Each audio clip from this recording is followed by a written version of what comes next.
Hello guys, welcome to Natalia S's channel. Today I would be starting the intro, which I've already done. So we're going to continue from the previous video that we just watched, which is talking about the cultural shocks between Natalia and myself. Myself being in Kenya. So myself, I was born in Nigeria and lived in Canada. Natalia, she was born in Kenya. She has lived in Kenya. However, the last few months, this was the first time she had basically moved to Canada and she lived there for about 6 months. So during that whole experience, I'm sure there were so many new things that she got to experience, whether it's from A to B to C. Today, we're going to be diving deep into it.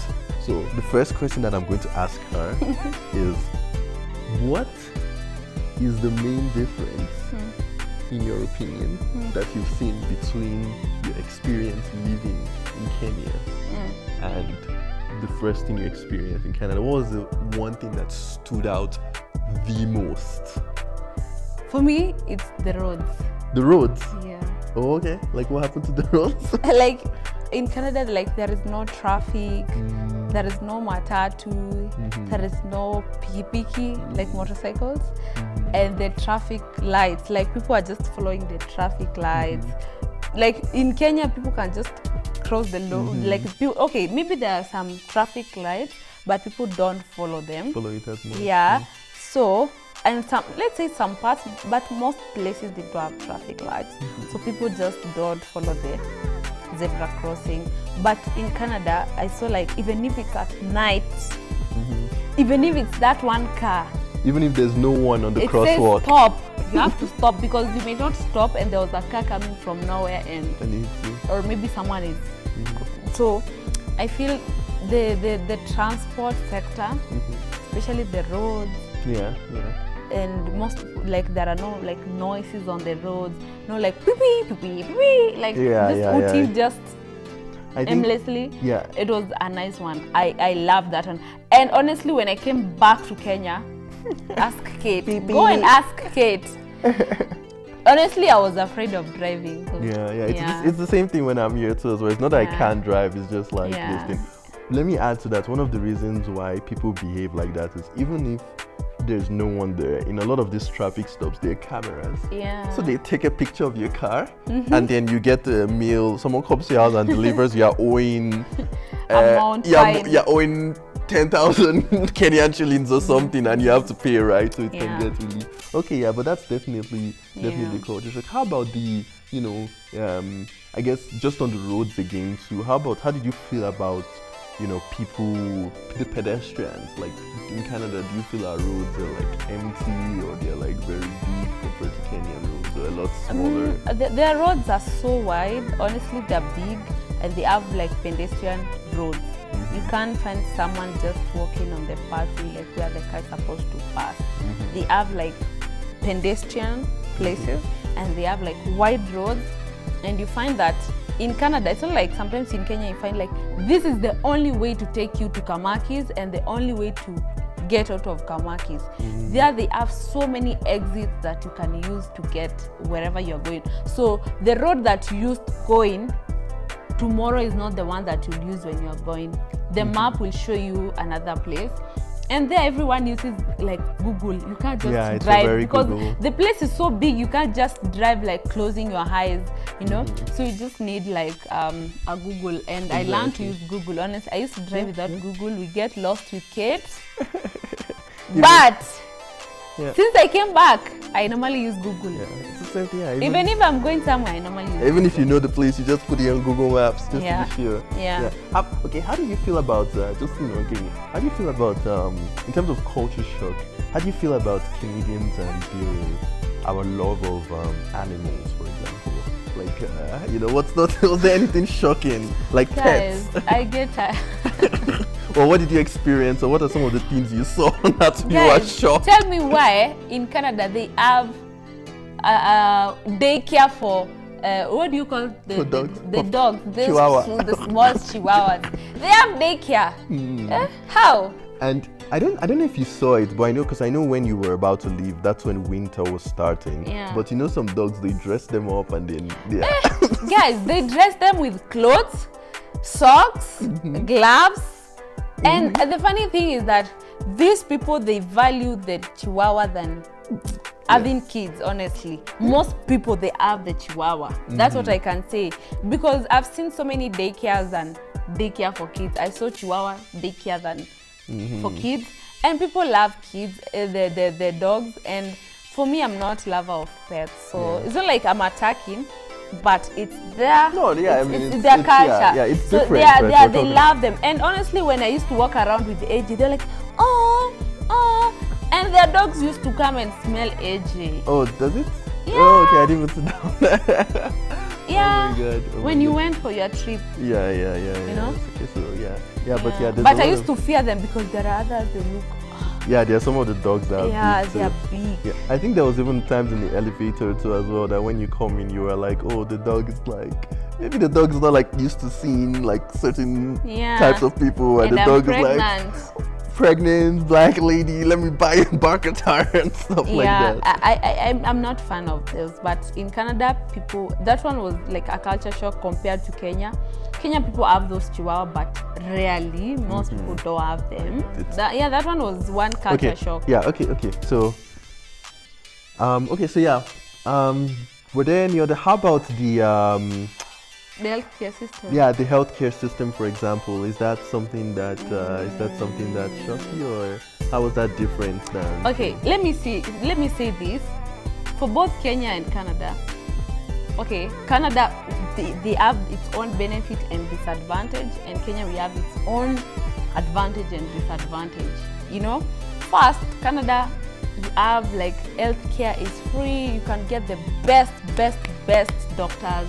It's free. No, you pay insurance. That's what I'm saying. You pay it in your taxes. Exactly. But like there is no private hospitals where like you just walk in like Kenya. When you go to a private hospital, most there it's public. You know? Exactly. So exactly. And the treatment, you are not like being charged. They are like bring cash, blah blah blah. But they have the best equipment. Like for me, because I was having a risky twin pregnancy, I was recommended the best hospital for such cases to handle my case because mine was different. So they give you a hospital where they specialize on those things, and they have the best doctors. And now, if you come to Kenya, what I would say is that, you know, in Canada, when you are going to see a doctor, you book an appointment. You just don't walk in. I've come to the hospital. Yeah, so exactly. So for me, I would say, okay, sometimes you may be very sick compared to Kenya, where you may be very sick. You just walk into an hospital, they admit you or they treat you. But in Canada, you need to book. You need to book an appointment. Exactly. So the reason, you know, just to add to that, the reason for that is because, say, in Kenya, while it's a private system, you know, basically as long as you have the money, you can even go in front of the line. In Canada, it's a public system. Even if you have infinite money, if there's a line, you're joining the line. They'll give you an appointment, right? So exactly, so it's very you know, it has its pros and cons because and also I would say their hospitals, it's not like you walk into an hospital, they do everything. Like for me, when I was pregnant, there are some vaccination that I was supposed to get, but the funny thing is that I got them like in a chemist somewhere. They have doctors there who inject you. The doctor, where you are going to see the doctor for your pregnancy, writes the injections. Then you go to that chemist. It's like buying that medication in the chemist and they inject you there. You don't go to the hospital and they inject you there. Then also I saw that where you are going for pregnancy scan is not the same place where you are going to see your doctor. And seeing your doctor, you see them in a different day. So scan is a different day, injection is a different day, and seeing your doctor is a different day. Because you guys cannot go the same day because of the population, I think. Yeah, it's population, time to review the documents properly, all that stuff. Because the doctors, you know, there's a line, right? Exactly. You can't just like, review my documents now, right? So all that stuff, so. And also, guys, something else that it was a shock to me. Tell me why guys like in Canada, they're using RAV4 as a Uber. Oh. Yeah, so I think, RAV4 as a Uber. Yeah. Tesla, it's just like any Yeah, other you can find car. Uber Teslas too, right? Yeah. But in Kenya, oh God. So I think your cars are different. Right? Exactly.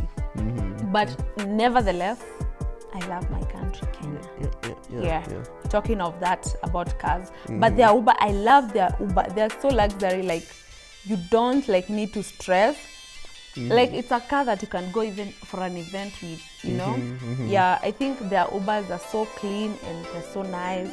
And they have Google Maps. You don't enter and they're like, where are you going? Yeah. It's part that of the guy following knows. the maps, right? Yeah, Just the follow driver the maps. knows where he's taking you.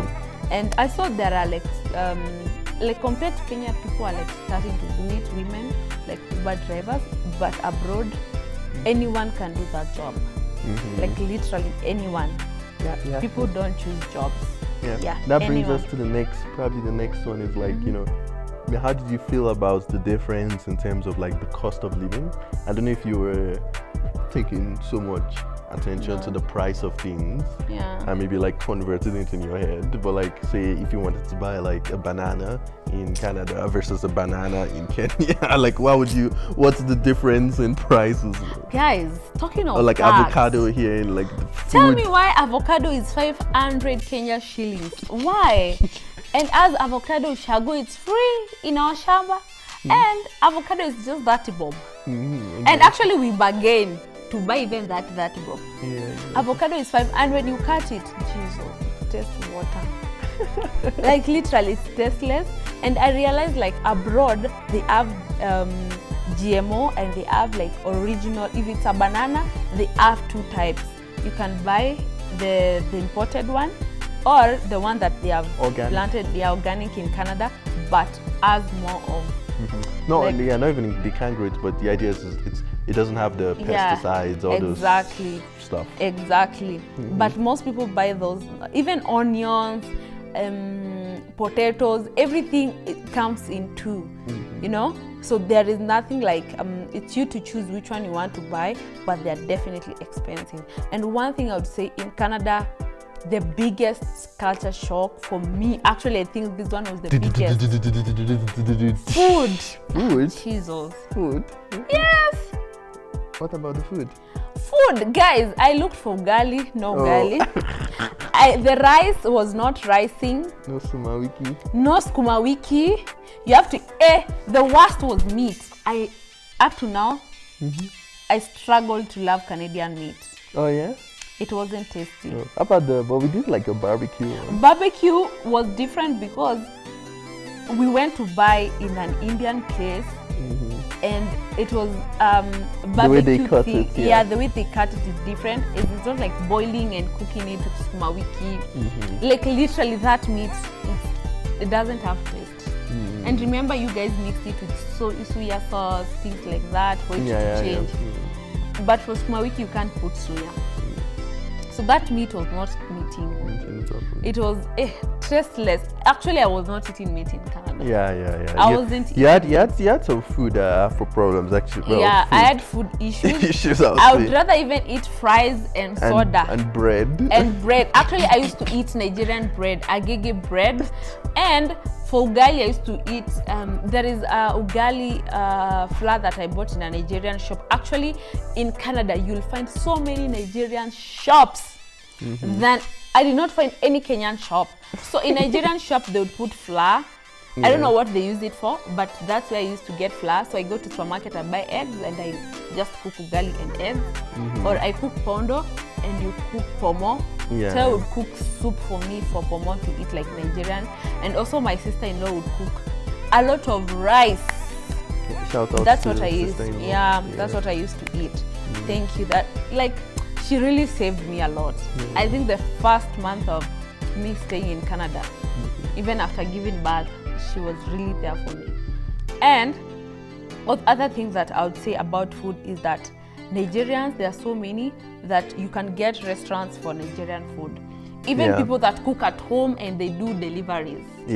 And to think of, in Canada actually, they do more of deliveries than in Kenya, where you just go buy everything in physical store.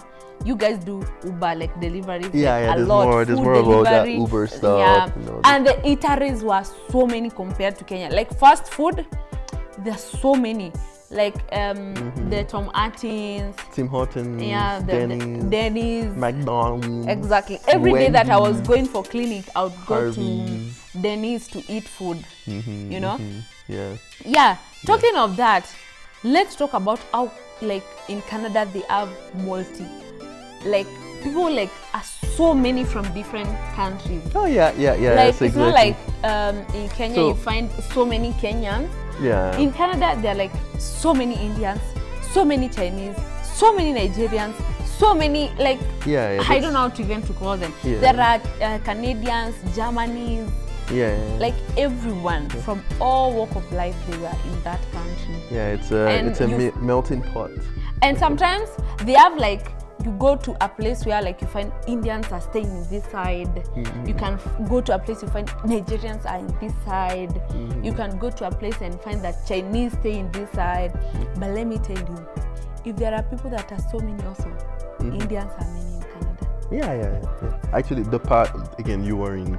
The part of Canada you are in, there's a lot of because it's kind of like a family place. It's a family place, but it's also very like it's one of the newer cities, right? So a lot of like new people that have immigrated like to Canada, they tend to come to that place. So a lot of people, not only are they just in here, they are, I would say, like fresh immigrants, right?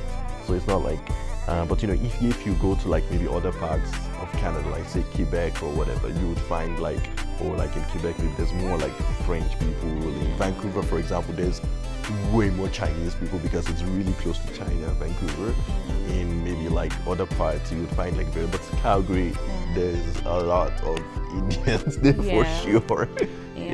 Talk of another thing. When I went to Canada, it was summertime.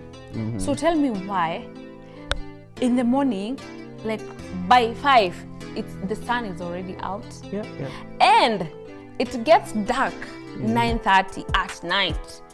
Imagine it's 7 and it's daytime. So you can even go anywhere, even that 7. Like you can, like literally, you can start a day at 7 in the evening. Because it's daytime, like there is so much light. But before I left Canada, it was already winter. So it was getting dark so early, and even in the morning, before it gets bright, it's like 9 or 10. Exactly. And the temperature was like -4. I'm sure right now it's -18. When I was leaving, it was like -18. Exactly. And me, I saw snow is coming. I just jumped out. Otherwise, we would have come with him like this Christmas together. That was our plan, right? So those are some of the cultural shocks. And they don't party a lot in Canada. Is it like US? US in Canada, definitely. They're just cool vibe. Canada is more of a cool vibe. I also think part of the reason is the melting pot idea. Not everyone, but a lot of people are kind of like new to the environment and all that stuff. So if you really want to go crazy, you're not that, I don't know how to say, you're not that like, maybe it's a new environment, you want to be a little bit more careful, right? But okay, so what other culture shock did you have in Canada? Guys, do you know I shaved my hair after I gave birth? You shaved your hair? Yes, I know you did. I shaved because I went to Canada with dreadlocks and I trimmed. They became like so heavy at some point in my pregnancy. I trimmed them, but now a place to retouch was a problem. People to retouch dreadlocks, it was not easy. I had not carried like honestly, I don't know. I had carried wigs. I don't know how to style them. Even if I buy things to style, I don't know how to style them. And most people don't know how to make black hair for black people. So I think that one was a problem. Even my sister-in-law recommended someone, but some people take 3 months to book you in. Because they also go to work, they have other bookings. So it was kind of hard. At least, exactly, in Canada.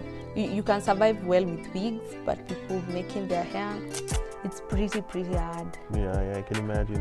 No, I could see that too. I mean, and it's something that I'm sure a lot of black ladies and girls probably face, right? It's like just finding someone to do their hair. And even I remember myself too, before I got, like, this is a long time ago, before I got like a good barber, I used to go from different shops, and I've actually been to a shop that they were like, they don't cut black hair. Yeah, like in Bahamas, and I was like, shaved you. Yeah, like in Bahamas, I'm like, what do you mean? Yeah, they don't know how to shave black people. Yeah, that's what I don't know. Yeah, so Yeah. that's a challenge or culture shock. Yeah, that and maybe not many also, think about. I don't know if it's a culture shock, but do you see the way we dispose things here in Kenya, like combined? In Canada, they separate bottles, food, things to do with plastic. They Electronics. separate. They separate. You know, like Kenya, you put everything in one place and you just trash like that. In Canada, they separate, and their post or whatever, the mailbox works. Oh yeah, the FedEx mailbox. Yeah, and in Canada, people don't call people every day. Yeah, You send an email. And culture shock. Now this is the last one. People don't visit people in Canada. Yeah, you don't even know your neighbor. They don't greet. Like, it's hard, especially if you don't have a family there. You have to create a community for yourself. And it's not like in Kenya, I can go to someone's place and stay like the whole day. In Canada, you can only go for like 1 or 2, and then don't cook for guests. Like, they don't prepare. Like you see in Kenya, you buy chicken. They just offer you water because no one has that time. Yeah, and if they start hosting every day, Canada life is expensive, because as we used to spend like in a week, it's expensive. It's a lot more expensive, like the cost of living. And people are just busy in general. Again, like the personal space stuff. There's a lot of people prefer to have that personal space. So but I never really thought that Canada is so quiet. Like, it can get pretty quiet. In Kenya, it's not quiet. Your neighbor can talk to you. You can call your friends. But Canada, life can be like quiet. Because it's job house. Yeah, and I think some of the things that you're saying, literally, if you Google it, these are like some of the, I don't know, maybe complaints or some of the things a lot of people have to say about not just Canada, but countries like Canada. It's like it can get pretty lonely sometimes, right? Even if you have like friends, you're not gonna see every day because your friends have to work. Exactly. Right? Most people spend 8 hours or most of their time at work, and by the time they come back, it's just sleep. Morning they're out again, right? Whether you're a man or a woman, literally. Exactly. So I think that one was also a shock.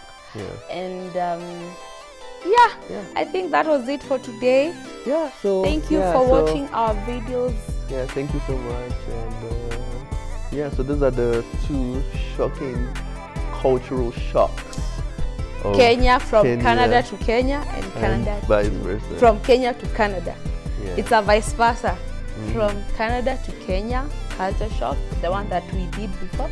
Now this is part 2 of culture shock from Kenya to Canada. When I left Kenya and I went to Canada, those are the things that I was shocked, especially when I was pregnant. So that was it. We appreciate you guys. We are still on Vlogmas series. Till next time.